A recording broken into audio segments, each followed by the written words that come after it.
बिहार सरकार ने आरक्षण का दायरा बढ़ाया है, लेकिन इस फैसले के खिलाफ पटना हाई कोर्ट में अपील की गई है। हमारे साथ एडवोकेट की पूरी टीम है। क्या फैसला हुआ था? फैसला एक्चुअली चीफ जस्टिस मुख्य न्यायाधीश की डिवीज़न बेंच सुन रही थी इस याचिका को। उन्होंने सरकार से जवाब मांगा है 12 जनवरी तक कि आपने ये 50% सीलिंग लिमिट जो 9 जजेस constitutional bench Indira Sahni case में जजमेंट दिया था, रूल किया था फिक्स कि 50% को आप किसी भी हालत में उसको वायलेट नहीं करेंगे रिजर्वेशन को, तो आप किस आधार पे इसको 65% आपने करा है, आप उसका स्पष्टीकरण दें, आप उसका जवाब दीजिए। ये सरकार के तरफ से महाधिवक्ता पीके शाही जी खड़े हुए थे, उनसे साफ साफ शब्दों में कहा गया कि आप इसका जवाब दें।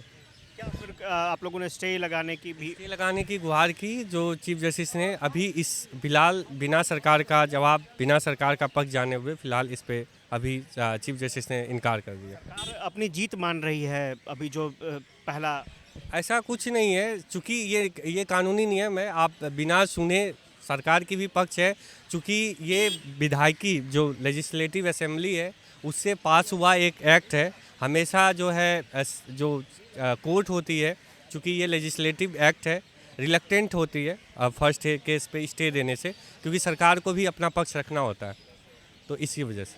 क्या लगता है कि ये क्या माना जाए कि एक जो 50% का सीलिंग था, कहीं ना कहीं निराशा हाथ लगी है आप लोगों को? निराशा नहीं है सर, ऑब्वियसली ये प्रोसीजरल पार्ट है।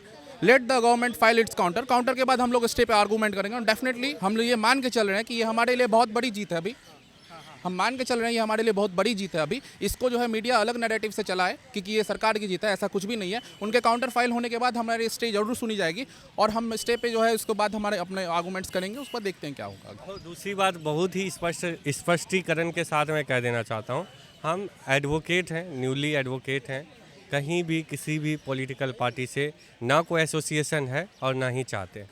ये स्पष्टीकरण से बीजेपी की तरफ किसने क्या कह रहा है उससे क्या लेना देना है। यहाँ को बीजेपी खुले तौर पे हम कह रहे हैं ना, हम क्लैरिफाई कर रहे हैं, हमारा किसी से कोई संबंध नहीं है। हम एडवोकेट हैं, हमने देखा कि हमारा संवैधानिक जो प्रावधान है उसको उल्लंघन किया गया सरकार के द्वारा, बस हम उसी को मुद्दा उठाए हैं। और हम कोई पॉलिटिकल इशू तो इसको बना नहीं रहे, हमें सरकार के बारे में भी कुछ नहीं करें। हम कह रहे हैं जैसे सरकार कानून लाई है वो संवैधानिक प्रावधानों के खिलाफ है, उसका उल्लंघन हुआ है, उसकी गुहार लगाएं, उसकी कॉन्स्टिट्यूशनल वैलिडिटी को एग्जामिन करने के लिए बस। और ये हम नहीं कह रहे, ये सुप्रीम कोर्ट के कई सारे केस इंदिरा साहनी के बाद, चाहे वो जनहित याचिका हो, मराठा केस हो, अशोक ठाकुर केस हो और दूसरे सारे जितने भी स्टेट के हाई कोर्ट ने जजमेंट दिया हो रिजर्वेशन पे, सारे अनइक्विवोकल टर्म में कहा है कि यदि आप 50% सीलिंग लिमिट को तोड़ते हो then you have to justified